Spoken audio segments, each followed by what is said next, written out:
Public ఎట్టురు ముందుగా అందరికీ జనార్దులు ఇవాళ తెలంగాణలో ముచ్చట్లేందో ఓ పాలు అరుచుకొనొద్దాం బారి. నదీ జలాల విషయంలో తెలంగాణ హక్కులు కాపాడేందుకు బీఆర్ఎస్ హయాంలో జరిగిన తప్పులు సరిదిద్దేందుకు తాను ఢిల్లీకి వచ్చిందని సీఎం రేవంత్ రెడ్డి తేట తెల్లంగా చెప్పిండు. ఢిల్లీకి ఎందుకు పోయిర్రని బీఆర్ఎస్ చేస్తున్న కమెంట్లకు భలేగా కౌంటర్ ఇచ్చిండు సీఎం సాబ్ అంటారు జనాలు.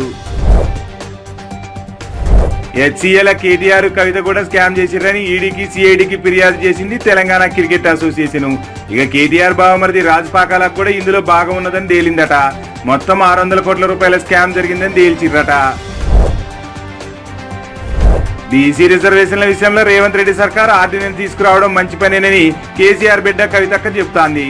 బీఆర్ఎస్ ఓళ్లు తన దారికి రావాల్సిందేనని చెప్పిర్రు ప్రెస్ మీట్ లోనే.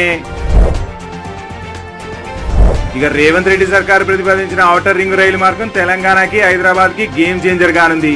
ఈ ప్రాజెక్టు సాకారం అయితే హైదరాబాద్ రూపురేఖలే మారిపోనున్నాయి. రేవంత్ రెడ్డి సర్కార్ తెచ్చిన హైడ్రా ఈ ఏడాది పూర్తి చేసుకుంది.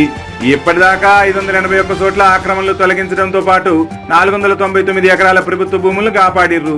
6 చెరువులను పునరుద్ధరించిర్రు. జనం నుంచి జేజేలు అందుకుంటుంది హైడ్రా. ఇక బీఆర్ఎస్ హయాంలో సాగునీటి ప్రాజెక్టుల్లో ప్రజాప్రతినిధులే కాకుండా అధికారులు కూడా 100 కోట్ల మేర అవినీతికి పాల్పడిన ఘటనలు, 1,000 కోట్ల ఆస్తులు సంపాదించుకున్న సాక్ష్యాలు వెలుగులోకి వస్తున్నాయి. ఇప్పుడు తెలంగాణ సమాజం అంతా దీని గురించే మాట్లాడుకుంటాంది. తెలంగాణలో ఇదే హాట్ టాపిక్ గా నడుస్తుంది. ఈ ఇయాల్టి తెలంగాణలో ముచ్చట్లు మరిన్ని ముచ్చట్లతో మళ్ళీ రేపు కలుసుకుందాం. అందాక ఉంటా మరి. Tata, bye bye.